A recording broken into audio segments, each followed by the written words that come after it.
Bonjour, c'est Thomas, bienvenue sur Tribulation Photographique. Aujourd'hui, je vous propose d'essayer de faire passer des messages au Père Noël.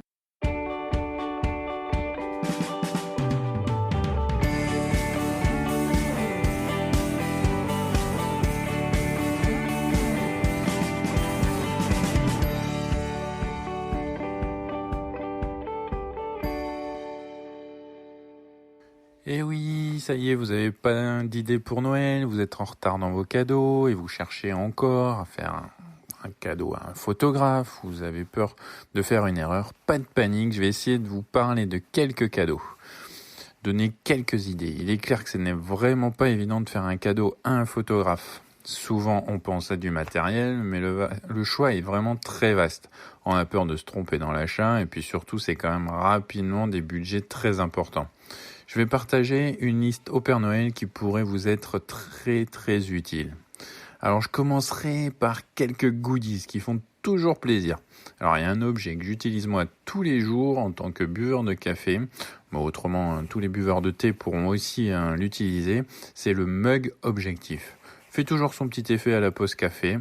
On le trouve dans toutes les marques, Canon, Nikon. Donc comme ça, pas de jaloux.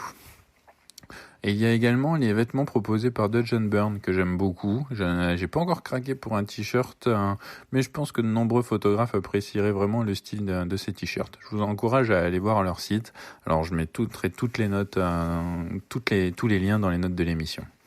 Allez, il faut quand même parler un petit peu matériel, mais je vais essayer de ne pas faire exploser le budget. Alors je vais rester raisonnable, même si ce n'est pas facile quand on est passionné. Vous voulez un nouveau boîtier ? Eh bien, pourquoi ne pas craquer pour un boîtier argentique ? On trouve vraiment des perles pour pas très cher. Allez écouter l'épisode 2 du podcast si c'est pas encore fait. Et, je vous parle de photographie argentique et où je vous donne également quelques adresses où vous pourrez trouver quelques appareils.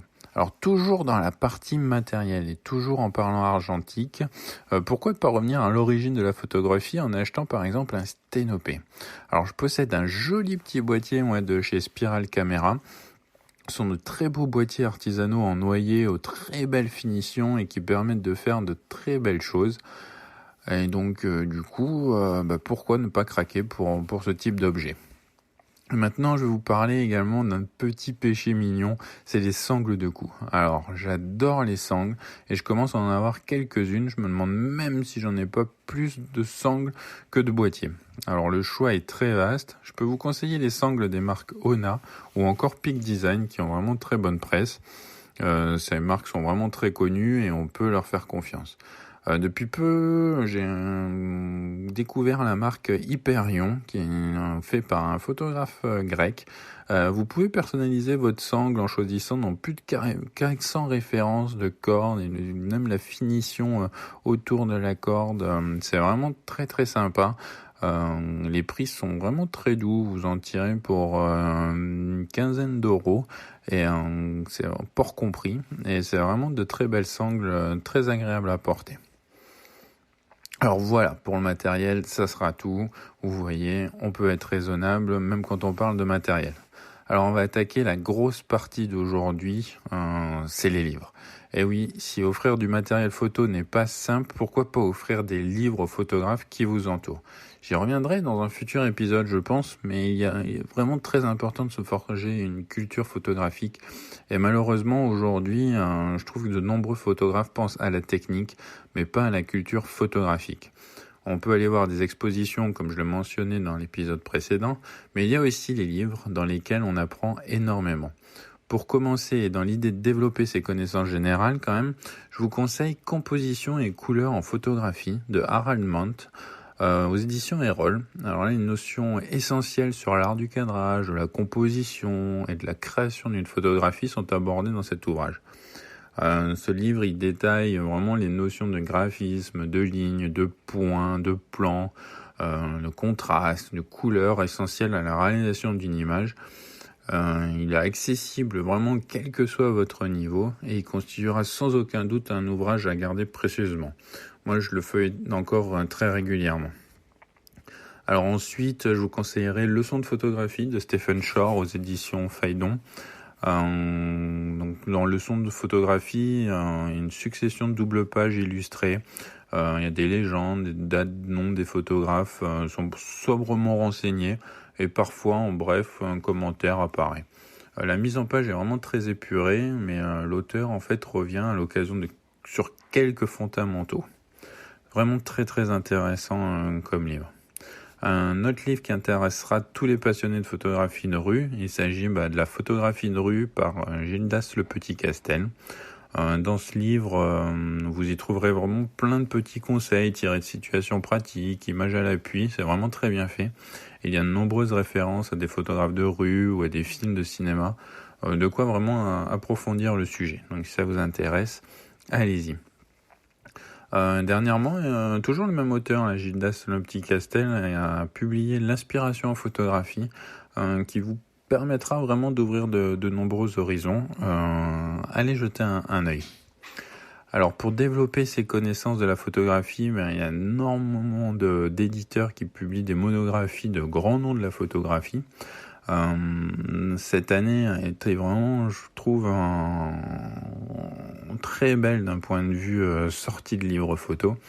Allez voir sur les sites des éditeurs comme Mashtidel, Taschen, vous trouverez sûrement votre bonheur. Alors moi de mon côté, je peux vous conseiller USA de Raymond Depardon aux éditions Xavier Barral, qui est vraiment très très joli.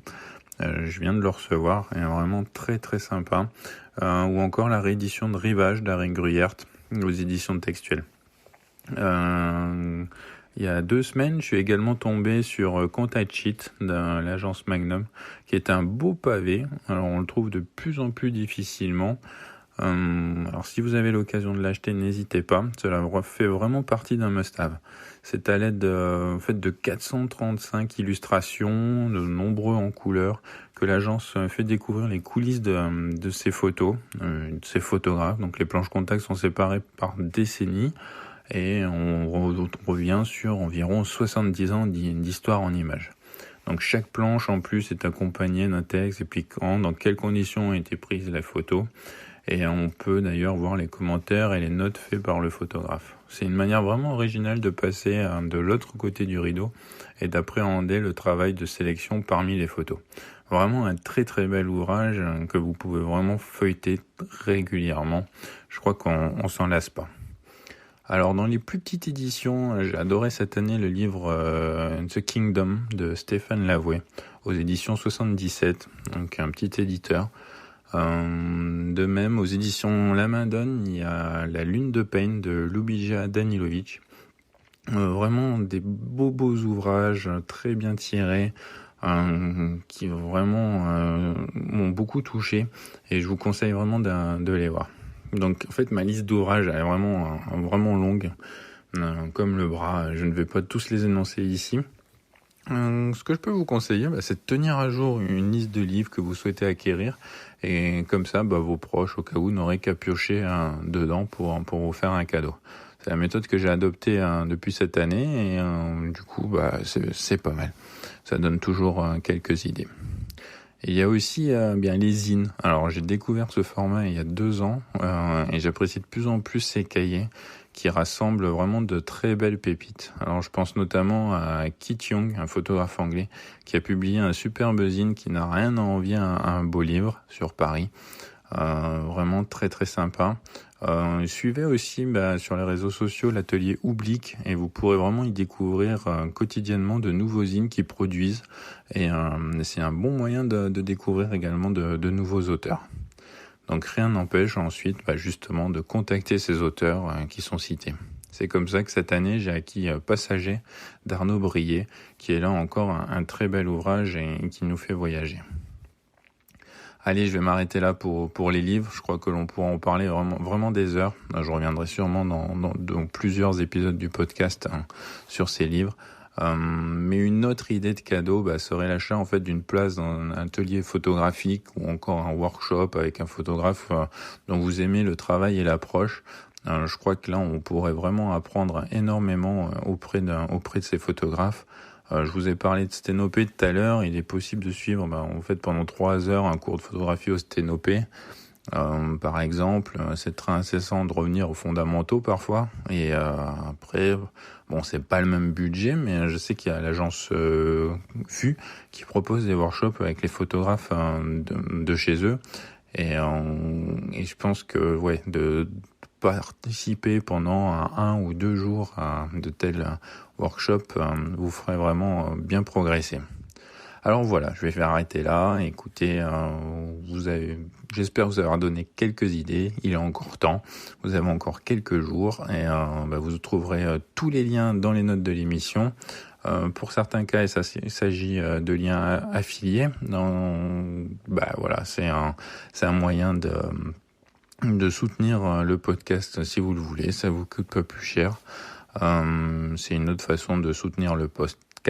En plus, bien sûr, comme je vous encourage à chaque fois, de le partager autour de vous et de laisser un petit commentaire ou une note sur iTunes ou tout autre catalogue de podcasts que vous utilisez.